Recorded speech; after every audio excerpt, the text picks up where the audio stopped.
Hello, everyone. I'm Father Alexander, rector of St. John the Divine Episcopal Church in Sun City Center. And I'm Dave Marshall, rector of All Angels by the Sea on Longboat Key. Great to see you, Alex. Did you have a good week? I had a very good week, and I took my canoe home yesterday after all that rain. I think I just decided to, paddle home. Okay, yeah. Um, the I don't know if anybody else in the country cares about this, but the pool has too much water in it. It's about to overflow. We've had a tremendous amount of rain. Mhm. We are still an inch and a half low for the year, but one little tropical disturbance and that'll fix that right away. But yeah, it's been raining a lot, and this is weird. It's like our winter, but it's summer. It is It's weird, yeah. but one good cannonball into the pool will solve your first problem. I should try that. I haven't actually considered cannonballing to get water out of the pool, but yeah. So it's a beautiful day, and you have tuned in to A Bridge Between, where Alex and I are bridging our knowledge of the gospel, in this case, the letter to the Hebrews, and connecting what we think our lives have to do with this ancient text. And we are helping those who are preaching on Sunday. And if it is Saturday morning and your head popped off the pillow this morning and you said, "Oh no, I have nothing to preach on," you are welcome here, my brothers and sisters. And also, if it's Monday morning and this is already posted and you're like, you know what? I want to be the first one to get out there and start working on it. You're also welcome here too. Everybody's welcome. Yeah, yeah. And for those that want to preach on the gospel lesson, which is a fantastic one about party rules when you go to a party, don't take the first seat. Um, Alex and I have already talked about this in a couple different ways and places. So that's why we are going to tackle the letter to the Hebrews. Yes, and can I read the part that we are going to be talking about? Um, yes, that would be great. Okay. So this is the first part of Hebrews. It says, "Let mutual love continue. Do not neglect to show hospitality to strangers, for by doing that, some have entertained angels without knowing it. Remember those who are in prison, as though you were in prison with them, those who are being tortured, as though you yourselves were being tortured." And we're going to stop right there Okay. because there's another part that continues down, but we're going to stop right there and start with this first part of the text. Hmm. Great. So, why do you want to talk about this? The reason why I want to talk about it is that I go to a church called All Angels, and Mhm. anytime an angel is mentioned in Scripture, we should have trumpets or something play. So I want to get into that, but you have something else you wanted to talk Well, I have a different take on it. I want to hear yours first because you talked about the idea of Christian fellowship and what it means for the church when we see a decline in faith. And so you started talking about that, and I want to give you a chance. not decline, decay. But Decay, yeah, we'll excuse get me. into that. So the very first line is let mutual love continue. And I often wonder, why did the author write something like this? Or why did the author write any of it? But why did the author write these four words, let mutual love continue? What is going on that he has to then bring that up? Secondly, that we talked last week, I think it was last week, about the Hebrew tree, that you start with a verb and it gets bigger as you expand down. What the author most likely is doing is that this first sentence will be the umbrella to cover everything else that follows underneath it. So we need to spend some time with the very first sentence to get, in my opinion, to get a real sense of what's going on. This isn't a laundry list or a shopping No, list. no, it's not. This isn't him saying, do this, do that, do that. This is mutual love. So, jumping into the original language, this was written in Greek, and Greek has many names for love, which English does not. And when I saw mutual love, I immediately thought it was the word agape. No. And I take agape as the way that the gospel writer John takes it that agape is love that comes from God to us, and it's a sacrifice, and that we sacrifice for one another. This word is Philadelphia. And what does Philadelphia mean, Alex? It means 2 Super Bowls over the Patriots. It does mean that. Yeah. It might mean to some others throwing batteries at Ichiro every time he landed on first base. But, No, you know, I Philadelphia mean, means brotherly love. Brotherly it means love. motherly love. It may not mean the best place to travel to if you're a sports team or other sports fan, but If you're the away um, team, yeah. So, and by the way, we just finished the final week of preseason. So, Alex and I have already done our football talk. So, we won't dive deeper into that. Let brotherly love continue. And brotherly love would indicate act as if you are from the same womb. That type of brotherly love. Let that love continue. What does that tell you, Alex? well, what it tells me is to love one another as if you are joined, love one another as if you are family, Yep. and to love one another as yourself. Yes, exactly. Um, the idea of one particular reason why we think the author, why others think the author wrote Let Mutual Love Continue, is that it is shown that where faith decays, one of the first thing that decays is actually fellowship. Mhm. The decline of fellowship and of congregations enjoying being together is then you have the decay of faith. And it's not that people fall away from the faith and then fellowship declines. Imagine a church that is angry and is split, that the first thing that happens is that their fellowship goes away or gets segmented. And then you can predict there will be a decay in faith, that the rest will follow. And so this is an ancient letter written between the years 33 and 70, and they were already talking about make sure that you continue in brotherly love for each other. And then do not neglect to show hospitality to strangers. So don't become an isolated group where, we're holy, nobody else is, and nobody can Yeah. get in. Make your fellowship open to allow hospitality for strangers. And then the idea of, by doing that, some have entertained angels without knowing it. So I have a slightly different take on this. Okay. And when you do And that, I'm going to put my curtain up real quick. The sun is finally coming out. The rain has ended. So ah, the you sun, can talk while I do it. it's a bright, sunshiny day. It's a So I bright think sunshine. I'm taking very seriously what you said in the concept of that umbrella verb, right? Uh-huh. And starting off with the let mutual love continue. Uh-huh. So the first group that we're talking about loving are strangers, for by doing so, we've entertained angels.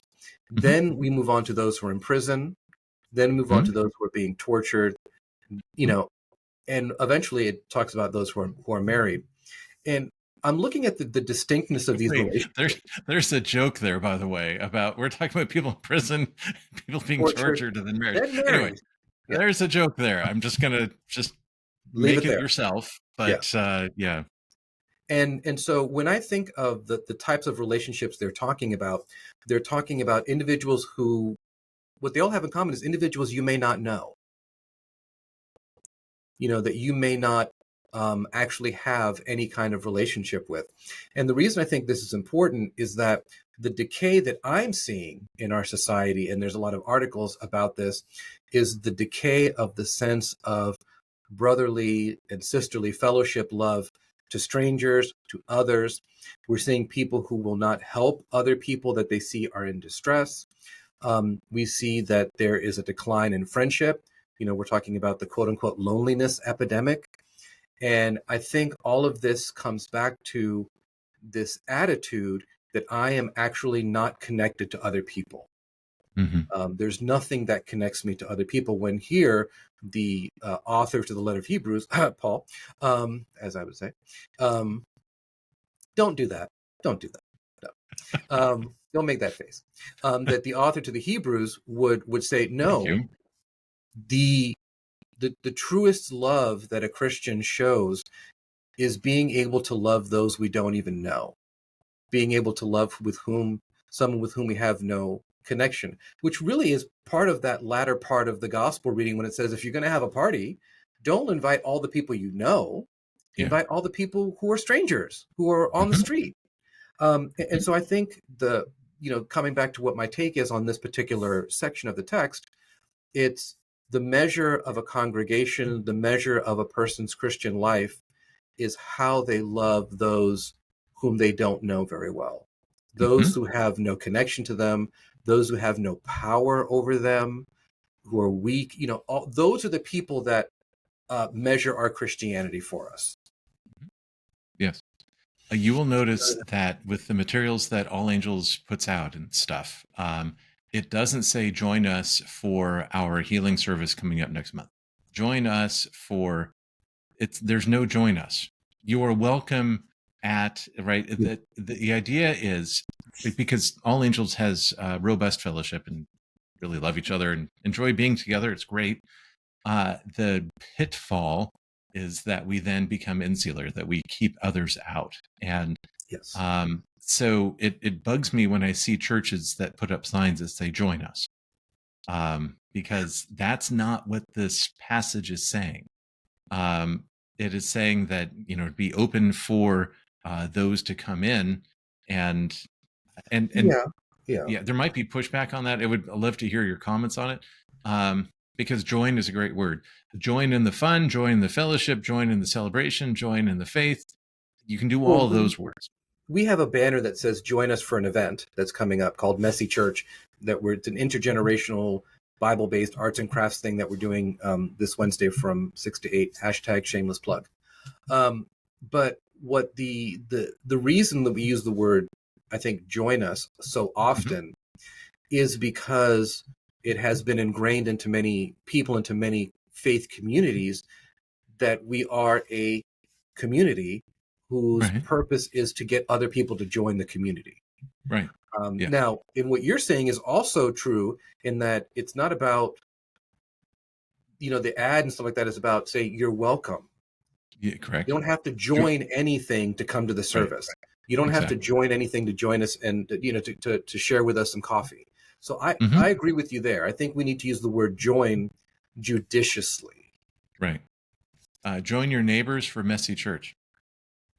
Right, exactly. Like Right. that's come and accompany us and be with us. But language is so challenging It um, is. Yeah. today, Yeah. and so let's coming back to the text here. Remember those who were in prison as though you were in prison, those who are being tortured as though you yourselves were being tortured. Hmm. Um, how does this translate to today? That's a great question. And if there's one thing, and it dawned on me again today because I heard it in a clergy gathering thing not that long ago, where somebody threw out this phrase, and I think the next time I hear it, I'm going to have to say something. Normally, I don't exhibit that type of courage in meetings, Mhm. but you ready? Next time I hear somebody say, well, our job is to comfort the uncomfortable and to discomfort the comfortable. And my, uh, It's to comfort the afflicted and to afflict the comfortable. Yeah. okay, there's that, right?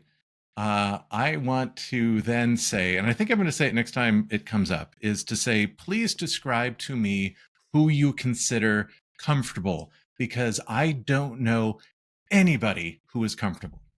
I know people Hmm. who live comfortably, that they have a roof over their head and a floor under their feet. I would use a different word instead of Yeah, comfortable. because I would use because I'm complacent.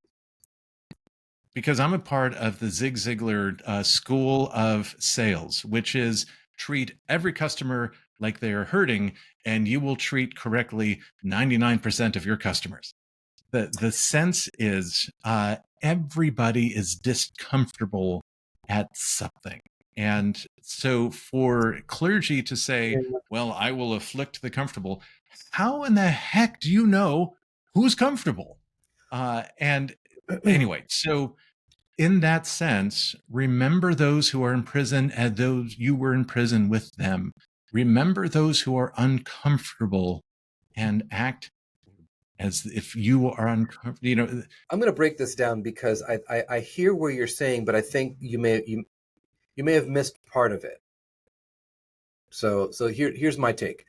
My In take is brotherly love, you will correct. in brotherly love in Philadelphia. I will say this to you Okay. without a battery in my hand. Um, is that the quote about comforting the afflicted and afflicting the comfortable is referring, I think, to those who are outside and those who are inside. And so when I hear this What quote, do you mean? Okay, so outside, inside. What in the oh, heck do you mean by that? I'm getting there. I'm getting there. All right. All right. What I hear when somebody has explained that to me is that those who are inside the church, who are sitting in the church, they're the comfortable ones. They're not moving. They're not getting out. They're not. I'm telling you what I hear.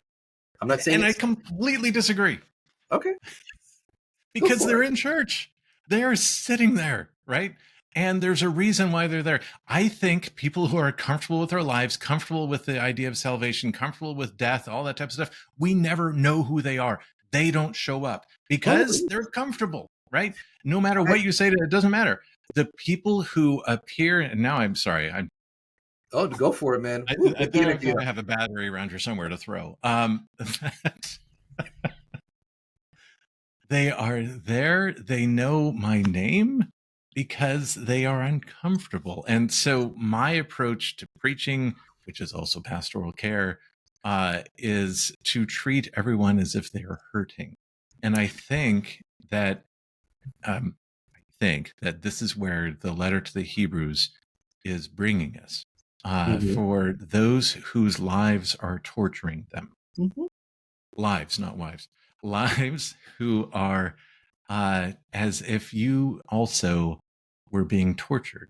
And so that's that's my pastoral approach. And I think again, faith decays, fellowship decays when we start assuming that we know who is comfortable and who's not, and we start treating them differently based on what we think we know. So I want to bring this back because this has been a very healthy discussion on this.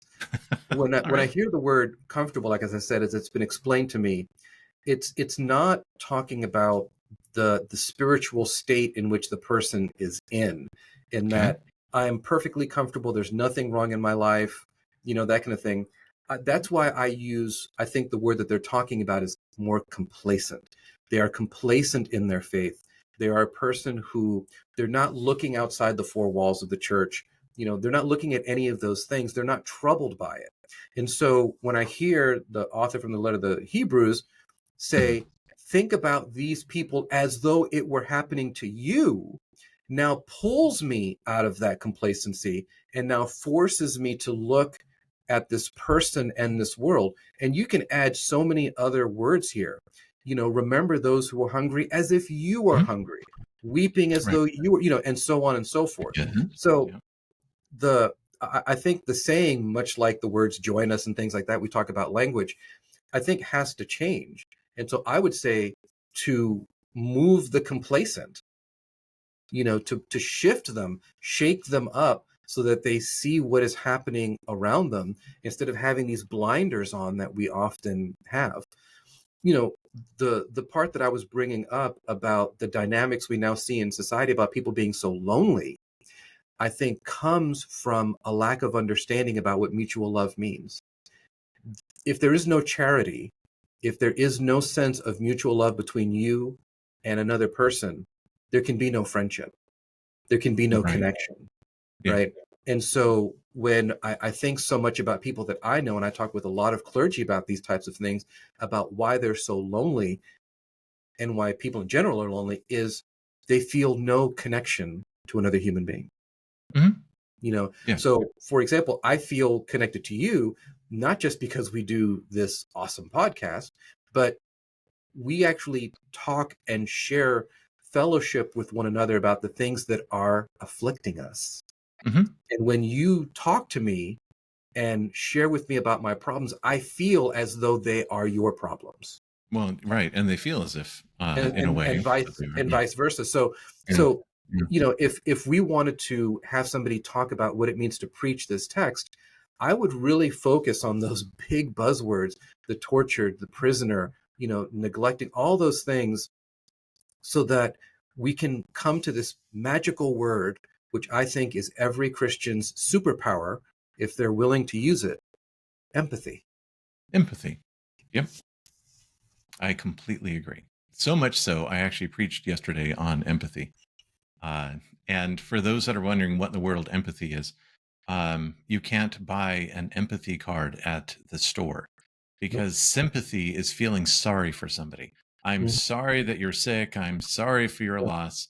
And you're Mhm. keeping them at a distant. Empathy is sitting with them and crying with them, right? Empathy is identifying or feeling with somebody else. Mhm. And empathy takes a tremendous amount of courage, which is one of the Christian virtues. Mhm. I think the most important.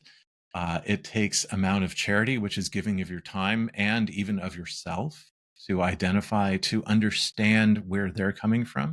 It takes a sense of wisdom for reflecting on your own life and reflecting on theirs.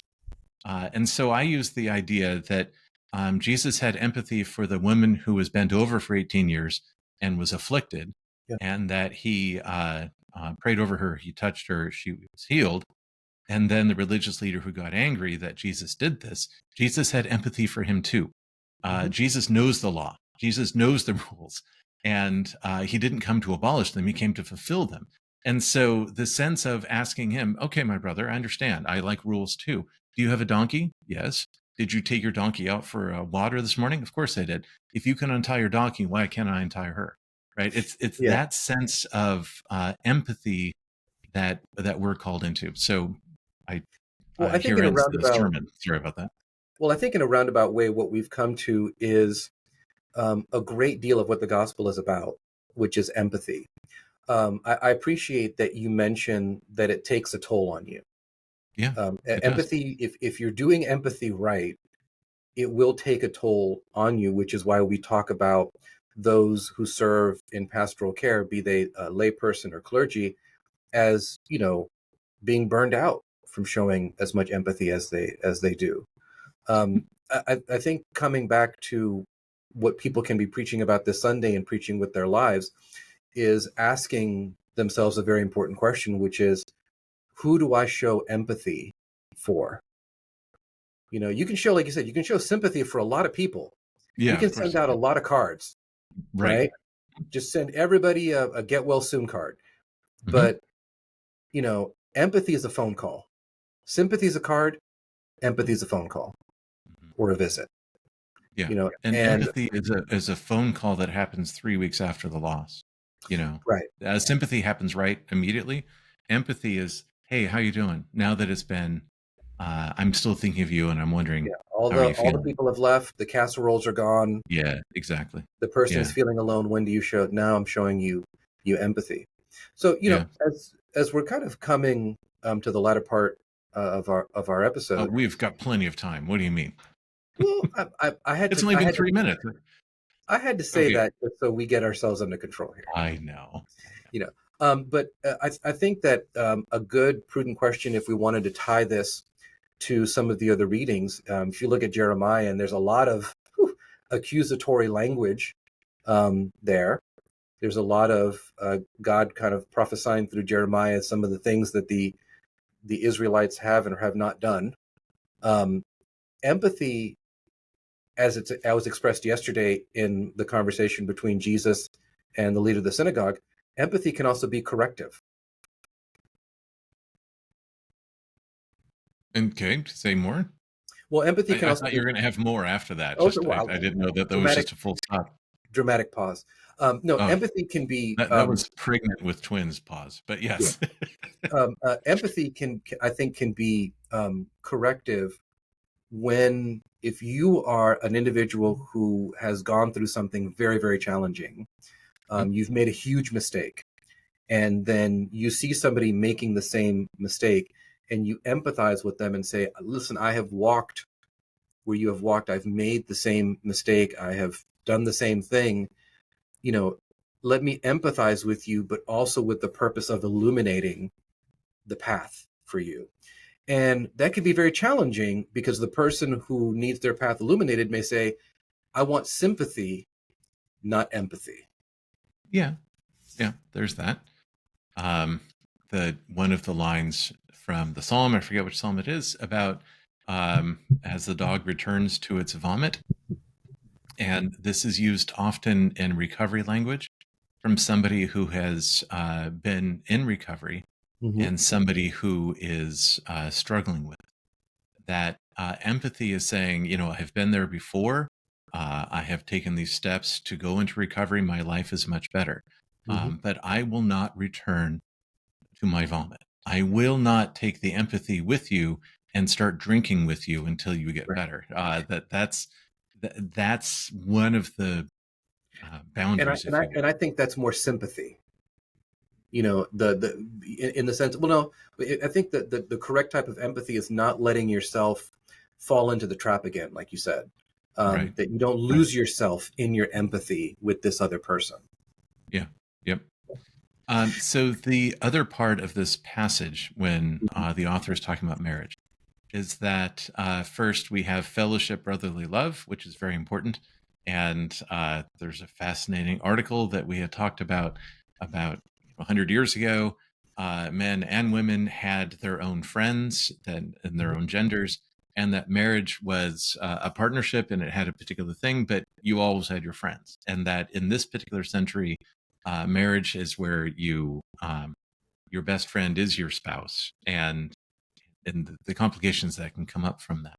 Yep. The sense here is that, like a church that has really good fellowship and loves each other so much that they become a wall that others can't enter into, marriage as well can be something that doesn't allow any sort of sharing outside of the marriage.